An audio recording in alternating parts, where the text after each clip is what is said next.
Hello बच्चों, आज हम लोग करने वाले हैं सर्कल ज्योमेट्री। बच्चों, इस क्लास में हम लोग इसके फुल सिलेबस को कवर करेंगे और साथ ही हम लोग 100 क्वेश्चंस भी देखेंगे और उनके कॉन्सेप्ट भी हम लोग साथ में देखेंगे। चलिए हम लोग आते हैं फर्स्ट क्वेश्चन पर। बच्चों, फर्स्ट क्वेश्चन में हम लोग को दिया हुआ है कि ए बी क्या है? वृत्त की जीवा है। ए बी क्या है बच्चों? वृत्त की जीवा है। सो ए बी क्या हो गया? एक कोड हो गया। और AOC इसका क्या है? व्यास है। सो AOC क्या हो जाएगा बच्चों? डायमीटर हो जाएगा। और कोण ACB, कोण ACB क्या दिया हुआ है? 50 डिग्रीज। एंगल ACB हम लोग को गिवन है कितना? 50 डिग्रीज। तो यहाँ से इसे हम लोग लिख लेंगे, यहाँ पर 50 डिग्रीज दिए हुए हैं। AT क्या है? एक टेंजेंट है। AT क्या है? एक स्पर्श रेखा है, एक टेंजेंट है। और पॉइंट ऑफ टेंजेंसी या पॉइंट ऑफ कांटेक्ट क्या है? कांटेक्ट, या इसी को हम लोग टेंजेंसी भी बोलते हैं। ये क्या है? पॉइंट ए है। चलिए सबसे पहले हम लोग क्या करते हैं, एक फिगर बनाते हैं। ये हमारा क्या हो गया बच्चों? सर्कल हो गया। और ये यहाँ पर क्या हो गया? ये AB एक कोड हो गया और ये हमारा डायमीटर हो गया और इसे हम लोगों ने इसे मिला लिया।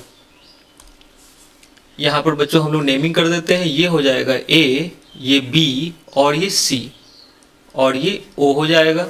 अब पर ये AB क्या है? वृत्त की जीवा है। सही है। AB क्या है? कोड है। AOC क्या है? इसका व्यास है। AOC क्या है? इसका डायमीटर है।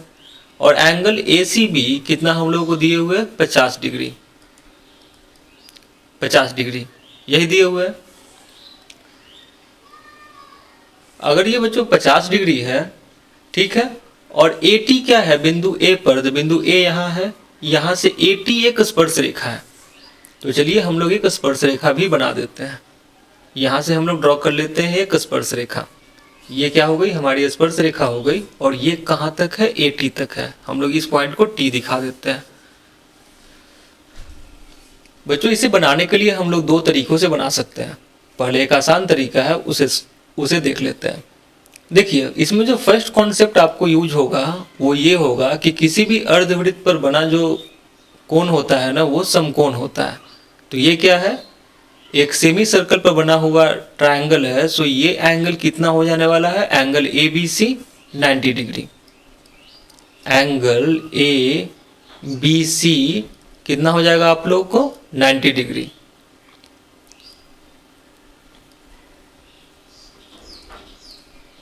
Angle in a semi circle. बच्चों, आप लोगों को रीजन नहीं लिखना पड़ेगा एग्जाम में, आप लोगों को सिर्फ बनाना है। लेकिन यहाँ पर आप लोग जब वीडियो को देख रहे हैं, सो आप लोग को यहाँ पर रीजन के साथ मैं थोड़ा सा लिख देता हूँ कि आप लोग की सहायता हो जाए। सो एंगल ABC क्या हो जाएगा? 90 डिग्री। तो इसका मतलब ये है बच्चों कि ये जो एंगल होगा, एंगल BAC, ये कितना हो जाएगा? इसलिए एंगल BAC आपको हो जाएगा 40 डिग्री। नहीं हो जाएगा। ये देखिए, ये 90 हो गया, ये 50 हो गया, तो ये कितना हो जाएगा? 40 डिग्री। त्रिभुज के तीनों कोणों का जो योग होता है वो कितना होता है? 180 degree. Sum of all angles in a triangle 180 degree. तो यहाँ से हम लोगों ने गेन कर लिया कि ये 40 डिग्री है। अब जो सेकंड कॉन्सेप्ट ये यूज होता है बच्चों कि किसी भी सर्कल में हम लोग अगर एक टेंजेंट खींचते हैं तो वो टेंजेंट जो होता है रेडियस पर परपेंडिकुलर होता है, या रेडियस क्या होता है? टेंजेंट पर परपेंडिकुलर होता है। स्पर्श रेखा पर त्रिज्या क्या होती है? लंब होती है। तो यहाँ पर स्पर्श रेखा कौन है? AT है। और त्रिज्या क्या है? OA है, रेडियस OA है। सो एंगल OAT जो हम लोग को मिलने वाला है वो मिलने वाला है 90 डिग्री, है ना। सो यहाँ से हम लोग ये बोल सकते हैं कि एंगल OAT जो कितना हम लोग को हो जाएगा? 90 डिग्री। ठीक है। इसका रीजन लिख देंगे हम लोग कि radius is perpendicular to the tangent. Radius is perpendicular to the tangent at the point of contact. ठीक। तो बच्चों, अगर ये एंगल, टोटल एंगल आपको कितना है? OAT 90 degree. So angle BET कितना हो जाएगा? तो हम लोग इसे इस तरीके से लिख सकते हैं कि angle B A T is equal to angle O A T minus angle O A B, या इसी को हम लोग सी ए बी भी बोल सकते हैं, या इसी को हम लोग बी ए सी भी बोल सकते हैं, जो यहाँ पर है 40 डिग्री। सो ये कितना हो जाएगा 90 degrees minus 40 degrees is equal to 50 degrees. ये फर्स्ट मेथड है, इससे हम लोग सॉल्व कर सकते हैं। चलिए हम लोग आ जाते हैं कॉन्सेप्ट स्लाइड पर। बच्चों यहाँ पर हम लोग को दो कॉन्सेप्ट यूज हुआ था। जो पहला कॉन्सेप्ट था कि अर्धवृत्त का कोण जो क्या होता है, समकोण होता है। ये देखिए बच्चों, ए पी क्यू क्या है, एक अर्धवृत्त है। सो ये कोण कितना हो जाएगा 90 डिग्री का हो जाएगा। और साथ ही साथ पी सी क्यू भी एक समकोण है, एक अर्धवृत्त पर बना हुआ त्रिभुज है। तो ये भी क्या हो जाएगा, हम लोगों को एक 90 डिग्री का एंगल बना के देगा। सेकंड कॉन्सेप्ट ये है बच्चों कि स्पर्श बिंदु पर, ये P क्या हो गया, स्पर्श बिंदु पर खींची गई त्रिज्या OP क्या हो गई, त्रिज्या मैं यहाँ पे लिख देता हूँ, OP हो गया रेडियस, स्पर्श बिंदु क्या हो गया हमारा P हो गया, स्पर्श रेखा क्या हो गया AB हो गया, पर लंब होती है। स्पर्श रेखा पर त्रिज्या लंब होती है, कहाँ पर, स्पर्श बिंदु पर। मतलब एंगल OP भी कितना हो जाएगा 90 डिग्री, और साथ ही साथ एंगल OPA भी कितना हो जाएगा 90 degree. Radius is perpendicular to the tangent at the point of contact, या इसी पॉइंट ऑफ कांटेक्ट को हम लोग क्या बोलते हैं, पॉइंट ऑफ टेंजेंसी। दोनों एक ही नाम है, कंफ्यूज नहीं होना है। जो इंग्लिश मीडियम वाले हैं वो इसे देख लेंगे, और जो हिंदी मीडियम वाले हैं वो इसे देखेंगे। सो इन्हीं दोनों कॉन्सेप्ट का यूज करके हम लोगों ने इस क्वेश्चन को सॉल्व किया था। अब इसे सॉल्व करने का एक सेकंड मेथड भी है, इसका स्क्रीनशॉट ले लीजिए आप लोग। देखिए इसका सेकंड मेथड ये कहता है बच्चों कि अगर हम लोग कोई सर्कल बनाते हैं, मैं इसे मिटा देता हूं, और हम लोग फिर सेकंड मेथड की बात करते हैं। बच्चों बहुत ही धीमे धीमे सीखेंगे, बहुत ही आराम से सीखेंगे, लेकिन हम लोग सारे कॉन्सेप्ट को कवर कर लेंगे।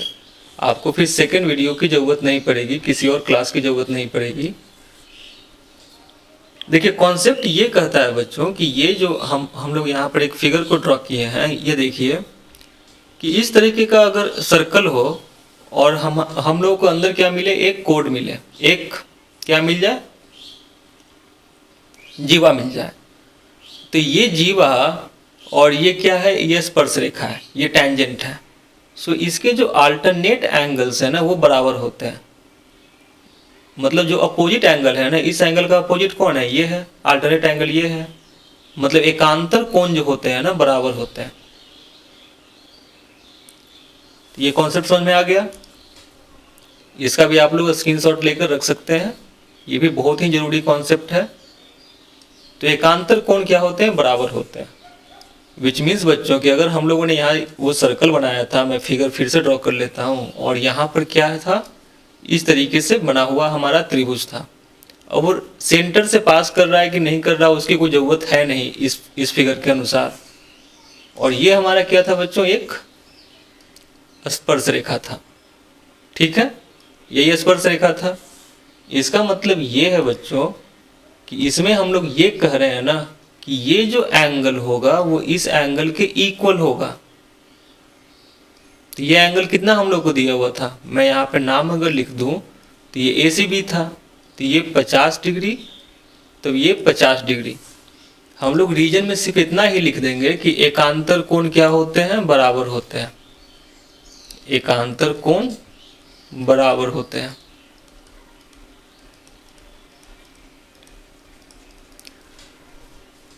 Alternate interior angles are equal.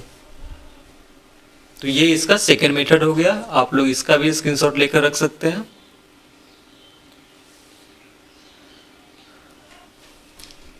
बच्चों स्लाइड फर्स्ट में हम लोग को एक और क्वेश्चन दिए हुए हैं कि जो AD है क्या है, व्यास है।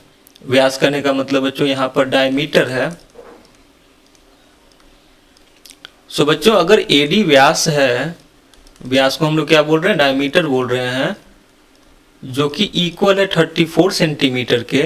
तो इसका रेडियस कितना हो जाएगा, आधा हो जाएगा, 17 सेंटीमीटर। और ए बी क्या है, एक जीवा है, ये क्या है, कोड है, जीवा है 30 सेंटीमीटर का। चलिए सबसे पहले हम लोग एक सर्कल को ड्रॉ करते हैं और इसमें हम लोग क्या बना रहे हैं, ए डी।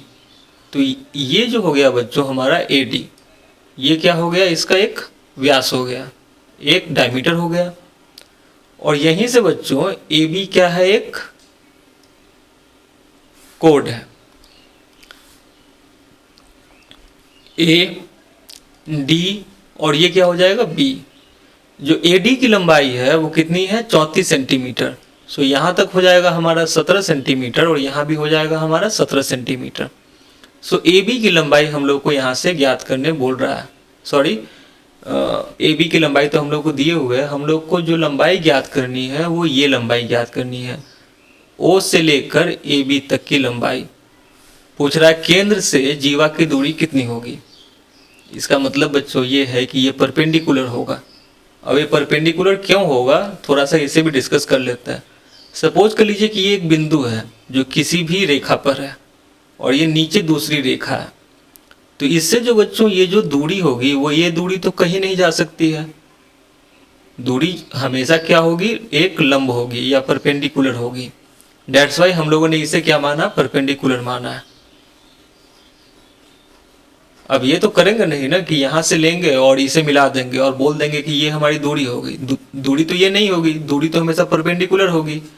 इसे हम लोग पी पॉइंट दिखा देते हैं। अब बच्चों कॉन्सेप्ट इसमें ये है, देखिए कॉन्सेप्ट स्लाइड पर हम लोग देख लीजिए, कॉन्सेप्ट नंबर 3 कि केंद्र से जीवा पर डाला गया जो लंब होता है जीवा को समद्विभाजित करता है। If a line drawn from center and it is perpendicular to the chord, then it bisects the chord. अगर कोई लाइन है जो किसी भी कोड पर या जीवा पर अगर वो आया है और जीवा को क्या कर रहा है, दो भागों में विभाजित, तो लाइन क्या हो जाएगा, परपेंडिकुलर हो जाएगा। या इसका उल्टा भी बोल सकते हैं, अगर वो लाइन क्या है, परपेंडिकुलर है, तो जीवा दो बराबर भागों में होगी विभाजित।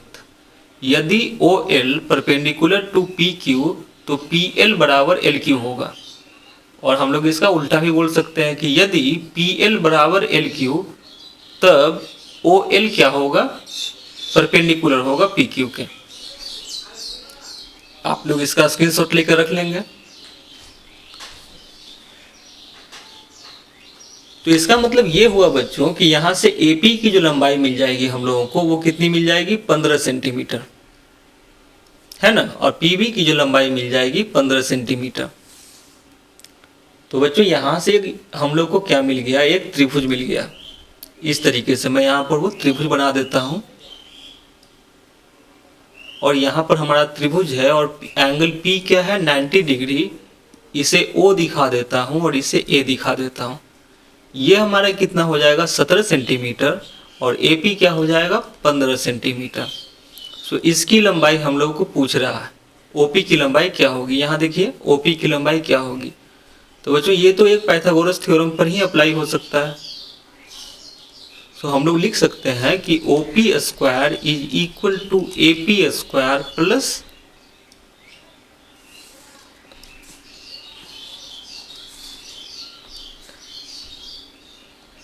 OA square is equal to OP square plus AP square.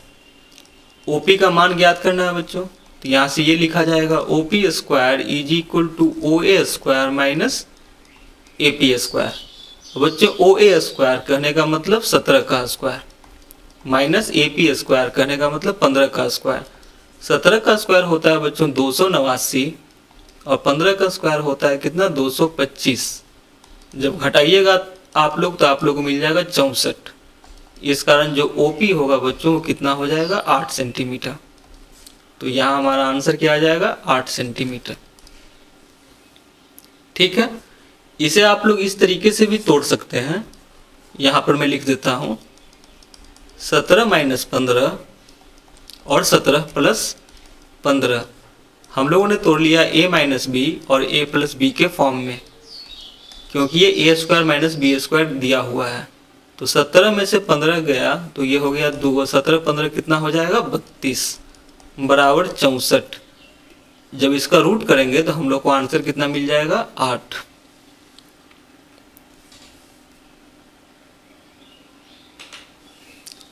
चलिए सेकंड नंबर क्वेश्चन। यहां पर हम लोग को दिया हुआ है दो समकेंद्रित वृत्त।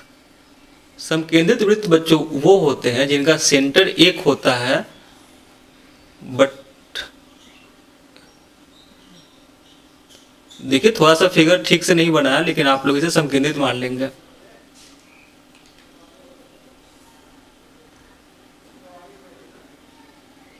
ठीक है, दो समकेंद्रित वृत्त हैं जिनकी त्रिज्याएं कितनी है 5 सेंटीमीटर। इसका मतलब ये है बच्चों कि जो बड़ा वाला जो वृत्त होगा हम लोग यहाँ पर बना लेते हैं। जो बड़ा वाला वृत्त होगा जिसे हम लोग कैपिटल आर बोल देते हैं, वो कितना हो जाएगा 5 सेंटीमीटर की त्रिज्या रख रहा है। और जो छोटा वाला वृत्त है जिसके लिए हम लोग स्मॉल आर दे देते हैं, वो कितना है 3 सेंटीमीटर की त्रिज्या रखता है। तो बड़े वृत्त की जीवा की लंबाई, तो बड़े वृत्त की जीवा कुछ ऐसे हो जाएगी। देखिए ये भी हमारी एक जीवा हो जाएगी, यहाँ से भी एक जीवा ड्रॉ कर सकते हैं, यहाँ से भी एक जीवा ड्रॉ कर सकते हैं, यहाँ से भी कर सकते हैं। सो बड़े वृत्त की जीवा की लंबाई जो छोटे वृत्त को स्पर्श करती है। बच्चों क्या बोल रहा है, जो छोटे वृत्त को स्पर्श करती है, मतलब यहाँ पर स्पर्श करनी चाहिए। चलिए इसे हम लोग ड्रॉ कर लेते हैं। ये कुछ इस तरीके से होगा। अब इसकी लंबाई हम लोगों को पूछ रहा है, हम लोग यहाँ पर कुछ नाम दे देते हैं। इसे ए बोल देते हैं, जो स्पर्श बिंदु है इसे हम लोग पी से दिखा देते हैं, और इसे बी बोल देते हैं। सो इस ए बी जीवा की लंबाई हम लोग को पूछा है कि ए बी बराबर कितना होगा, है ना। सो यहाँ से देखिए हम लोग क्या करेंगे ना, सबसे पहले करेंगे कि इसे सेंटर से मिला देंगे और इसे भी सेंटर से मिला देंगे। अब बच्चों कॉन्सेप्ट आप लोग याद करिए कि पीछे हम लोगों ने क्या पढ़ा था। पीछे हम लोगों ने ये पढ़ा था कि जीवा जो होती है स्पर्श बिंदु पर 90 डिग्री का कोण बनाती है। स्पर्श रेखा जो होती है वो जीवा मतलब स्पर्श रेखा जो होती है त्रिज्या से स्पर्श बिंदु पर 90 डिग्री का कोण बनाती है। ये फर्स्ट कॉन्सेप्ट पढ़ा था। और सेकंड कॉन्सेप्ट ये पढ़ा था कि जीवा होती है, अगर उस पर हम लोग क्या करते हैं सेंटर से कोई लाइन खींचते हैं, और अगर वो 90 डिग्री है तो दो बराबर भागों में इसे करती है विभाजित। इसका मतलब ये है बच्चों कि अगर हम लोग AP की लंबाई ज्ञात कर लें तो PB की लंबाई ज्ञात हो जाएगी। सो हम लोग AB बराबर लिख सकते हैं 2AP, या इसी को हम लोग 2PB भी लिख सकते हैं। सो यहाँ से हम लोग को ये तो पता चल गया कि हम लोगों को AP या PB की लंबाई ज्ञात करनी है। हम लोग यहाँ पर AP की लंबाई ज्ञात करेंगे। अब ये बड़ा वाला जो R है बच्चों वो कितना दिया हुआ है 5 सेंटीमीटर, और ये छोटा वाला जो रेडियस है वो कितना है 3 सेंटीमीटर। ये तो पाइथागोरस थ्योरम पर ही चला जाएगा। और बच्चों पाइथागोरियन ट्रिपलेट होता है 3 4 5 का। तो ये 5, ये 3 है, ये 5 है, तो ये क्या हो जाएगा 4 सेंटीमीटर। अगर ये 4 है तो यहाँ से हम लोग सीधा आंसर लिख देंगे 8 सेंटीमीटर। देखिए हम लोग को कलम भी नहीं उठाना पड़ा और हमारा आंसर आ गया। नहीं तो आप लोग ऐसे भी कर सकते हैं, AO square is equal to OP square plus AP square. 25 is equal to OP square plus 9, sorry यहाँ पर AP स्क्वायर प्लस 9। तो AP square is equal to 16। So AP बराबर 4। इसी कारण AB बराबर 2 गुने AP बराबर 8 सेंटीमीटर। ठीक है,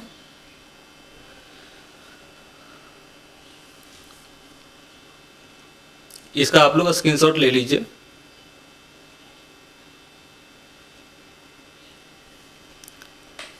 बच्चों यहाँ पर देखिए, मैंने यहाँ पे कॉन्सेप्ट स्लाइड आप लोग को दी है। यदि R क्या है, एक बड़े वृत्त की त्रिज्या है, कहने का मतलब यहाँ पर OA को हम लोग क्या बोल रहे हैं R बोल रहे हैं, और ये छोटा वाला R क्या है OP क्या है, एक छोटे वृत्त की त्रिज्या है। इसे हम लोग स्मॉल आर बोल रहे हैं। यदि आर, बड़ा वाला आर और छोटा वाला आर दो समकेंद्रित वृत्तों की त्रिज्या हो, जहां पर capital R is greater than small R और सी क्या हो, जीवा हो। सो यहाँ पर हम लोग क्या बोले हैं बच्चों, ए बी बराबर सी है। सो ए पी बराबर सी बाई 2 हो जाएगा, है ना। तो ए पी बराबर क्या हो जाएगा, सी बाई 2। चलिए यहाँ पर हम लोग लिख लेते हैं, ए पी बराबर सी बाई 2 हो गया, ये हो गया आर और ये हो गया कैपिटल आर। तो यहाँ से हम लोग डायरेक्टली बोल सकते हैं कि सी स्क्वायर बराबर 4 into R square minus are square. अब ये किस तरीके से आता है, सिंपल ये पाइथागोरस थ्योरम का यूज करके ही आता है। हम लोग ये बोल सकते हैं कि ये बड़ा वाला आर का स्क्वायर होगा वो इक्वल होगा ये छोटा वाला स्क्वायर आर के स्क्वायर से, और ये सी स्क्वायर बटे 4 से, है ना। सो ये सी स्क्वायर बराबर हम लोग लिख सकते हैं R square minus are square, यहाँ पर 4, यहाँ पर बटा 4 है। अब ये जो बटा वाला 4 है इसको इधर लेके चले जाते हैं, जो बाई वाला 4 है वो यहाँ चला आएगा। सो ये क्या हो जाएगा, R square minus are square. इसको आप लोगों को याद करने के लिए ज़रूरत नहीं है, लेकिन कभी कभार क्वेश्चन क्या होता है ना, ये इसी फॉर्म में आपको मिल जाएगा। सो कंफ्यूज नहीं होना है, ये आपको डायरेक्ट क्वेश्चन भी आ सकता है। सो इसे आप लोग इस तरीके से सॉल्व करेंगे। सो यहाँ पर हम लोग लगा सकते हैं सीधा ये फॉर्मूला कि यहाँ सी स्क्वायर हम लोगों को पूछ रहा है, तो c square is equal to 4 r square minus are square. तो सी स्क्वायर हो जाएगा बच्चों 4 और ये आर स्क्वायर हो जाएगा 25 और ये आर स्क्वायर हो जाएगा आप लोग को 9। तो 4 गुने ये कितना हो जाएगा 16, कहने का मतलब 64। तो सी बराबर आपको सीधा यहाँ से मिल जाएगा 8 सेंटीमीटर।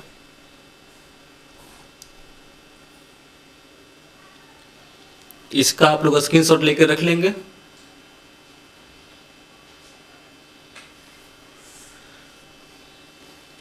बच्चों यहाँ पर सेकंड स्लाइड मतलब इसी स्लाइड में एक और भी दिया हुआ है, इसे भी देख लेते हैं। यदि d क्या है, इस बड़े वृत्त की व्यास है ना। d क्या है, एक बड़ा वृत्त का व्यास है, मतलब ये AO क्या हो जाएगा, ये हो जाएगा d/2। रेडियस क्या हो जाएगा, d/2 हो जाएगा। और छोटे वृत्त का जो व्यास है उसे बोला गया स्मॉल d, तो ये कितना हो जाएगा d/2। और C क्या, और यहाँ पर C क्या है, इस वृत्त की क्या है, जीवा है। तो C जो है वो AB के बराबर है। सो AP हो जाएगा यहाँ हमारा C/2। सो पाइथागोरस थ्योरम से हम लोग लिख सकते हैं इसका स्क्वायर d स्क्वायर बटे 4, फिर इसका स्क्वायर OP का स्क्वायर d स्क्वायर बटे 4 प्लस C स्क्वायर बटे 4। एलसीएम लेंगे तो ये सारे 4 आपस में कट जाएंगे। सो हमारा ये आ जाएगा d square is equal to d square plus C square. ये भी आपको क्वेश्चन में डायरेक्ट आ सकता है, इसी कारण मैंने यहाँ पर ये स्लाइड लगा दी है। आप लोग इसका स्क्रीनशॉट लेकर रख लेंगे। यहाँ पर देखिए इस क्वेश्चन में हम लोगों को दिया हुआ है त्रिज्या 5 सेंटीमीटर। तो त्रिज्या 5 सेंटीमीटर है, सो हम लोग डायमीटर कितना बोल सकते हैं, 10 सेंटीमीटर। और इसका डायमीटर कितना हो जाएगा, 3 सेंटीमीटर का रेडियस है, तो ये हो जाएगा 6 सेंटीमीटर हो जाएगा ना। और यहाँ पर जो C का वैल्यू है वो हम लोगों को ज्ञात करना है कि C इज इक्वल टू वाट, है ना। तो हम लोग सीधा बोल सकते हैं कि d square is equal to d square plus C square. देखिए यहाँ पर है d square is equal to d square plus C square. अब बच्चों यहाँ से d स्क्वायर हम लोगों को मिल जाएगा 100 और ये d स्क्वायर कितना है 36 है, और ये C स्क्वायर का वैल्यू हम लोगों को निकालना है। तो ये C स्क्वायर हो जाएगा 64, सॉरी मैं इसे 84 लिख रहा था, ये 64 होगा। इसी कारण C का जो मान आएगा वो सीधा हम लोग बोल सकते हैं 8 सेंटीमीटर। सो इसे बनाने के लिए मैंने आपको यहाँ पर 3 मेथड दिए हैं, आप लोग को जो अच्छा लगे उसे आप लोग अप्लाई कर सकते हैं।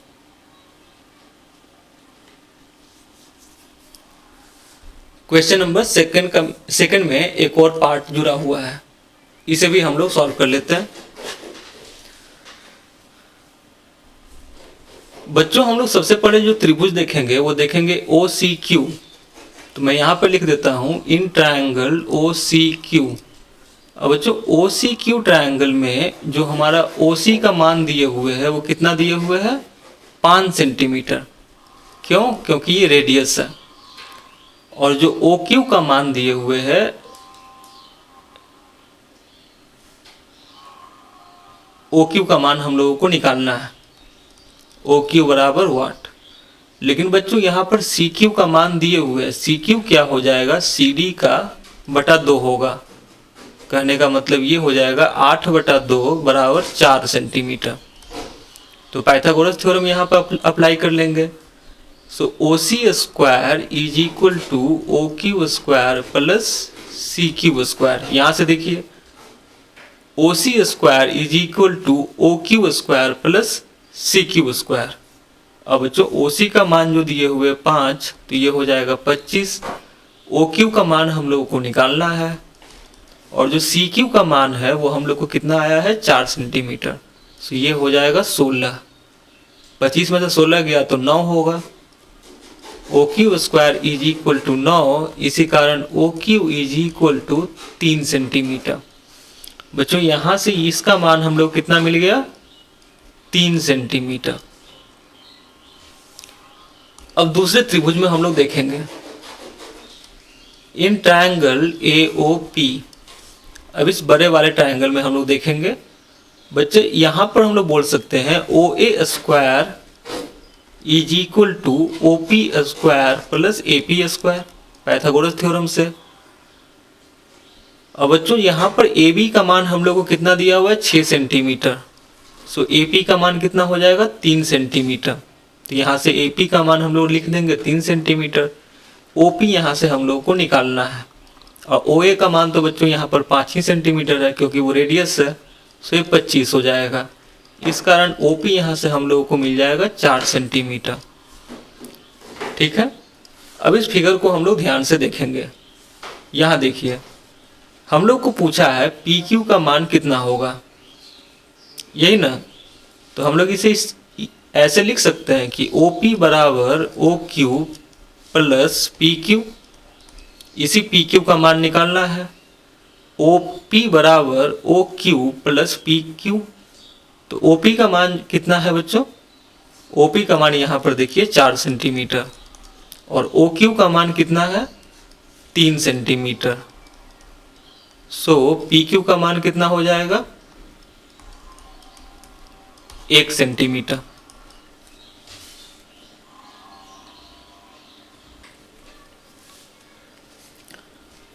क्वेश्चन नंबर 3 यहाँ पर दिया हुआ है बच्चों कि 2 कॉन्क्रुएंट सर्कल हैं।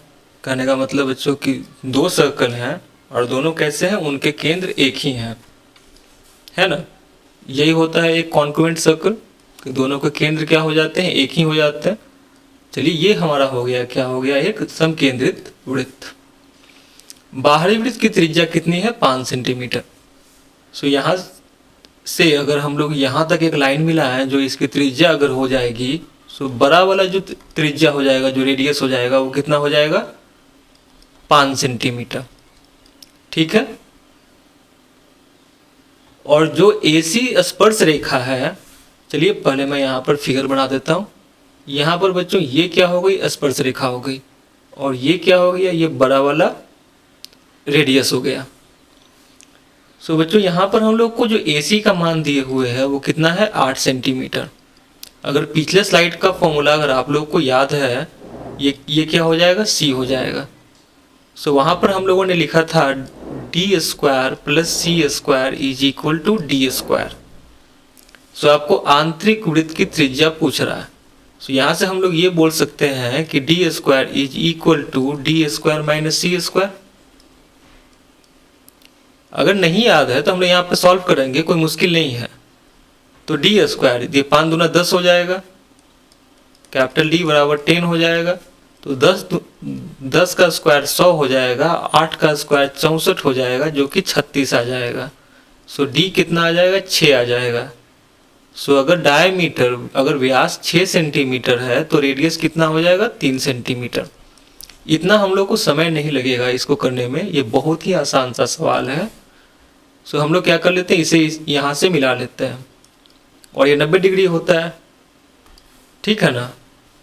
सो यहाँ से हम लोग ये बोल सकते हैं कि ये जो बड़ा वाला जो ये रेडियस है ये 5 सेंटीमीटर है, ये x है, और यहाँ से ये जो AC है जो त्रिज्या है वो कितना है, 8 सेंटीमीटर का है। अगर ये 8 सेंटीमीटर है तो AP कितना हो जाएगा, 4 सेंटीमीटर। सो 3 4 5 का क्या होता है, पाइथागोरियन ट्रिपले होता है।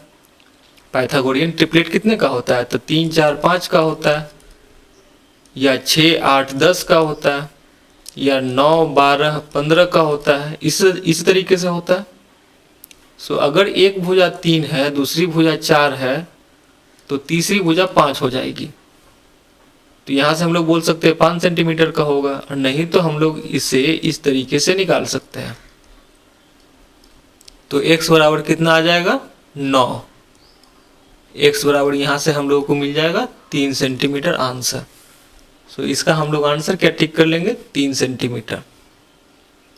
ये दोनों ही मेथड आपको समझ में आ गया होगा, ये भी, और यहाँ पर हम लोगों ने पाइथागोरियन ट्रिपलेट का यूज करके निकाला है। सो ये भी आप लोग ध्यान में रखेंगे। बच्चों आप लोग जितना भी मैथ को सॉल्व करेंगे ना, जितना ही सॉल्व करेंगे उतना आप लोग का हाथ साफ होगा, उतना ही आप लोग का स्पीड बढ़ जाएगा। चलिए स्लाइड नंबर 4 में हम लोगों को 2 क्वेश्चन दिए हुए हैं। पहला क्वेश्चन है, पहले इसे देखते हैं।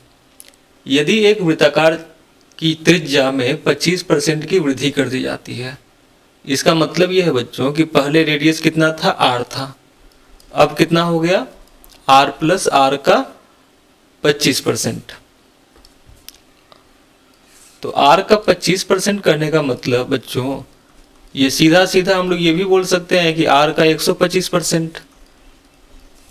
पहले कोई भी वस्तु अपने आप में होती है 100%, अगर इसमें हम लोग 25% बढ़ाएंगे तो वो कितना हो जाएगा, 125%, है ना। अगर हम लोग इस तरीके से आप सोच पा रहे हैं तो इस तरीके से भी सोच सकते हैं। तो 125%, इसका मतलब ये है 25 5 125, 25 चौको 100, मतलब जो नया रेडियस हम लोग को मिला वो कितना मिला, 5/4r। तो अब बताना है हम लोगों को परसेंटेज वृद्धि क्षेत्रफल में। तो बच्चों हम लोगों ने प्रॉफिट एंड लॉस पढ़ा है, लाभ और हानि पढ़ा है ना। सो हम लोग लाभ प्रतिशत बराबर क्या लिखते हैं, या गेन प्रतिशत बराबर, वहां लिखते हैं बच्चों SP minus CP by CP into 100, विक्रय मूल्य माइनस क्रय मूल्य बटे क्रय मूल्य गुने 100। तो उसी तरीके से हम लोग यहाँ बोल सकते हैं कि percentage increment in area is equal to new area minus old area by old area. यहाँ पर ओल्ड एरिया के जगह पर आप प्रारंभिक मान भी लिख सकते हैं, कोई दिक्कत नहीं है, ये तो लिखने का एक तरीका है। न्यू एरिया ये कितना हो जाएगा बच्चों, पाई r स्क्वायर, लेकिन r यहाँ पर कितना हम लोग वैल्यू पुट करेंगे, 5/4r। तो 5/4 r का होल स्क्वायर, सॉरी 5/4 r का होल स्क्वायर माइनस जो पुराना जो एरिया इसका आया क्षेत्रफल होगा वो कितना होगा, पाई r स्क्वायर। और इसे हम लोग क्या करेंगे, पाई r स्क्वायर से कर लेंगे, भाग दे देंगे। यहाँ से बच्चों अगर हम लोग पाई r स्क्वायर कॉमन ले लें तो ये कितना हो जाएगा, 25/16, और यहाँ क्या हो जाएगा, -1 और गुना 100 बटा पाई r स्क्वायर। पाई r स्क्वायर कैंसिल आउट हो जाएगा। और यहाँ से बच्चों 25/16 -1 है, तो इसको हम लोग लिख सकते हैं 9/16 और गुना 100। यही हमारा क्या होगा, आंसर हो जाएगा, जो कि आएगा 56.25%। 4 चौको 16, 25 चौको 100, 25 9 225/4। जो कि हमारा कितना हो जाएगा 56.25, 5 चौको 20, 6 चौको 24 और 24 तो हाथ में कितना बचेगा 1, तो 1 को डिवाइड करेंगे इससे तो 4 दूना 8 और 4 5 20। ये आप लोग को समझ में आ गया होगा। अब बच्चों यहाँ पर एक कॉन्सेप्ट है। कॉन्सेप्ट ये है इस क्वेश्चन के लिए कि सपोज कर लीजिए हम लोग एक सर्कल बनाते हैं, तो इस सर्कल पर, इस वृत्त पर एक बाहरी बिंदु से, ये बाहरी बिंदु यहाँ पर है, एक बाहरी बिंदु से केवल और केवल 2 ही स्पर्श रेखाएं खींची जा सकती हैं, ठीक ना। और इसी स्पर्श रेखा का, इसी टैंजेंट का दूसरा प्रॉपर्टी भी होगा, ये दोनों ही टैंजेंट क्या होंगे, आपस में बराबर होंगे।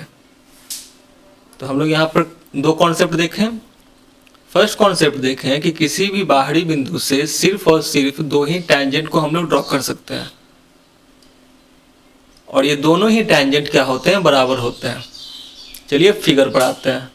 अगर बच्चों यहाँ पर हम लोग देखें कि ए क्या हो जाएगा, हम लोग का हो जाएगा बाहरी बिंदु, और यहाँ से हम लोगों ने 2 स्पर्श रेखा को खींचा है, 2 टैंजेंट को खींचा है।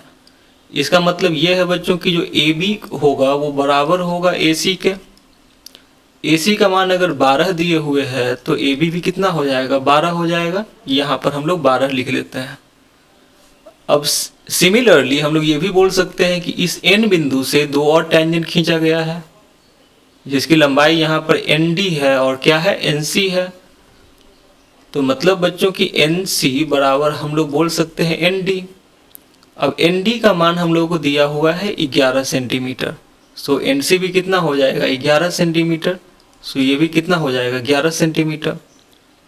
अब तीसरा देखेंगे हम लोग टी बिंदु। टी बिंदु से भी 2 स्पर्श रेखाएं खींची गई हैं। सो अगर टी बी का मान दिए हुए है 8 सेंटीमीटर तो टी डी का मान कितना हो जाएगा, ये भी हो जाएगा 8 सेंटीमीटर। और त्रिभुज की परिमिति क्या होती है, त्रिभुज की तीनों भुजाओं का योग। सो हम लोग यहां से बोल सकते हैं perimeter of the given triangle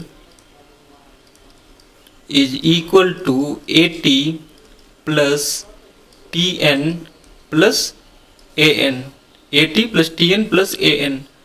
अब बच्चों AT का मान है वो कितना है, AB और प्लस BT, और TN का मान है TD प्लस DN, और AN का जो मान आया है वो क्या है, AC और plus CN।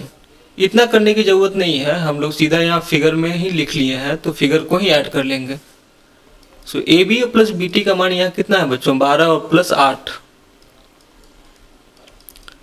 TD plus TN कितना है, तो ये 8 है तो ये भी 8 होगा, 8 प्लस 11, और 11 और प्लस 12 ये हो जाएगा। देखिए इतना नहीं लिखेंगे हम लोग इस सब को बहुत ही शॉर्टकट में बनाने के लिए ट्राई करेंगे, क्योंकि एग्जामिनेशन पॉइंट ऑफ व्यू से हम लोग पढ़ रहे हैं। सो बहुत ही शॉर्टकट में बनाएंगे।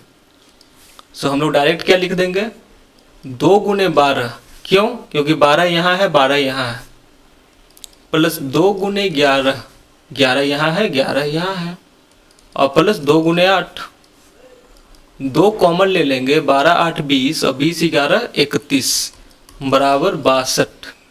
तो 62 यूनिट, क्योंकि यहाँ सेंटीमीटर दिए हुए नहीं है, अगर ये सेंटीमीटर होता तो हमारा आंसर क्या होता, 62 सेंटीमीटर।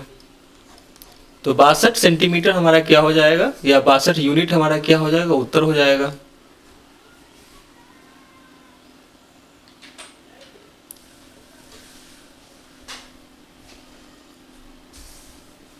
बच्चों इस क्वेश्चन के लिए जो कॉन्सेप्ट है उसे भी देख लेते हैं। यदि एक बाह्य बिंदु से हम लोग 2 स्पर्श रेखा खींचते हैं तो वो दोनों स्पर्श रेखाएं क्या होती हैं, बराबर होती हैं। ये दोनों स्पर्श रेखाएं क्या होती हैं, बराबर होती हैं। एक बिंदु से केवल और केवल 2 ही स्पर्श रेखाएं खींची जा सकती हैं। From a point only 2 tangents can be drawn, these tangents are of same length। यहां क्या हो जाएगा बच्चों, इसका मतलब है PA इक्वल होगा PB के, ठीक ना। इसे हम लोग प्रूफ भी कर सकते हैं, लेकिन आप लोगों को प्रूफ के लिए कोई आवश्यकता नहीं है। चलिए हम लोग यहाँ पर पहले प्रूफ कर लेते हैं कि देखिए बच्चों, ट्रायंगल PAO और त्रिभुज POB, इन दोनों त्रिभुज को अगर हम लोग देखें, PAO और POB, इसको हम लोग मिटा देते हैं अभी। सो यहाँ से हम लोग बोल सकते हैं कि AO बराबर होगा किसके, OB के। क्यों? क्योंकि दोनों ही क्या है, रेडियस है। फिर दूसरा बोल सकते हैं कि PO और PO क्या है, तो कॉमन है। और तीसरी बात इसमें ये बोल सकते हैं कि एंगल OAP किसके बराबर है, तो एंगल OBP के। और दोनों ही एंगल कितने हैं, 90 डिग्री हैं, क्योंकि ये एक रेडियस हो गया, ये एक त्रिज्या हो गया, और ये एक स्पर्श रेखा या टेंजेंट हो गया। तो यहाँ पर जो एंगल बनेगा स्पर्श बिंदु पर या पॉइंट ऑफ टेंजेंसी पर, वो कितना बनेगा, 90 डिग्री का बनेगा। सो RHS से दोनों के दोनों ट्रायंगल क्या हो गए, हम लोगों को कॉन्ग्रुएंट होंगे, सर्वांगसम हो गया। Triangle PAO congruent to triangle POB, है ना। तो इसका मतलब ये है बच्चों कि अगर ये दोनों ट्रायंगल क्या है, कॉन्ग्रुएंट है, तो ये एंगल के बराबर होगा, और ये जो एंगल है वो इस एंगल के बराबर होगा। इस कॉन्सेप्ट को हम लोग आगे डिस्कस किए हैं, सो यहाँ पर अभी उतनी आवश्यकता नहीं है, लेकिन इसे आप लोग याद रखेंगे। इसका मतलब ये भी है बच्चों कि OP जो है, OP जो लाइन है वो कैसी लाइन हो जाएगी, एक ऐसी लाइन होगी जो एंगल P को दो बराबर भागों में करती है विभाजित, और साथ ही साथ इस एंगल A को भी दो बराबर भागों में बांटती है।